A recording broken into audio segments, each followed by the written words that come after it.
Here I have a list of x equals 13579.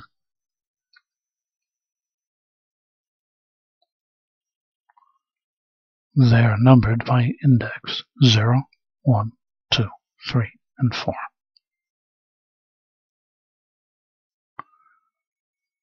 I now key in x square brackets 0 colon 3 in the square brackets. That means, Mr. X, I want to see everything starting from the 0th element, that's this guy, all the way through, or up to, but not including the 3th element.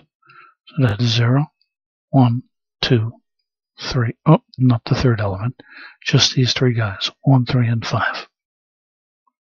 Okay, I'll hit enter now. And there they are, 1, 3, and 5. This is called slicing. Well, now I've seen the first 3 elements, but now I want to see the last 2 elements. This is 0, 1, 2. I want to see everything from the 3rd element right to the end. So I key in X. He says, yeah, I want to see everything from the 3rd element all the way through to the end. And I don't put anything for the end, for the stop number, the stop index. So it assumes all the way to here. I should get 7 and 9 now. Here we go. Oh, I do. So I got 1, 3, 5, and in the next part, I got the rest of the list, 7 and 9.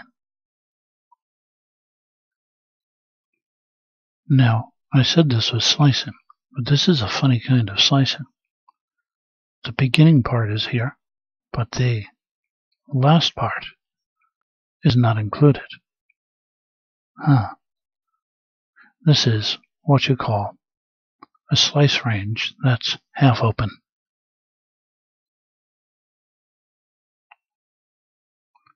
When it's half open, it means the stop is not included. Half open. Well, let's take a look at this guy over here. He's got a start indice and a stop indice.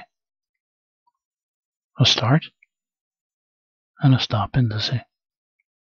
Here, he only has a start indice, so we say this is half open. Indices are optional. If I want to get all the elements, I key in X, square brackets, colon, square brackets. It's going to grab everything. And there we go. What do you know? Now I want to copy the X list. I want to make a copy of it, so I can. Y equals X, square brackets, colon, square brackets, and I can Y. And I have 2 separate items, X, comma, Y. They're identical. Well, they have the same values, but are they really identical? Let's find out. ID of X, comma, ID of Y. And, oh, looky here. These are different numbers. These are separate objects in memory. So, over here, Y has 13579. Let's change that 9 in Y to an 8. That should not affect X's 9. Not at all. Let's find out. How can we do that? This is 0, 1, 2, 3, and 4. So I'm going to key in Mr. Y? Yes. Specifically, your element number 4? Yes. I'd like him to be equal to 8. He says, okie dokie. Let's find out if he did it. Here's X and Y. And, ooh la la, mes enfants, look at the right-hand side. This is no longer 9. It is now 8. What do you know? Are there other ways to copy? Yes, there are. Let's say I wanted to take the letter Z and I wanted to copy X into Z.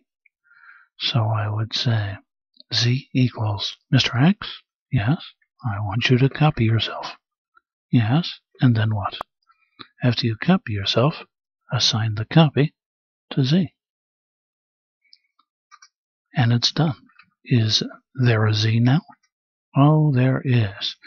But the big question is let's first take a look at them. X, comma, Z. Let's find out if they are indeed separate and distinct objects in memory. How do we do that? ID. ID of X, comma, ID of Z. They should be different. Are they? Yes, they are. Just look at the last 3 digits. You can see that immediately. These are separate objects within memory. So, the affecting of one has no effect. The affecting of one, the modification of one, has no effect on the other. Let's put that to the test. Here's 0 and 1th element. Let's change the 1th element of Z to 77. Mr. Z, yes, your 1th element is now equal to 77. Okie dokie. Let's take a look at these guys. And 77, 579,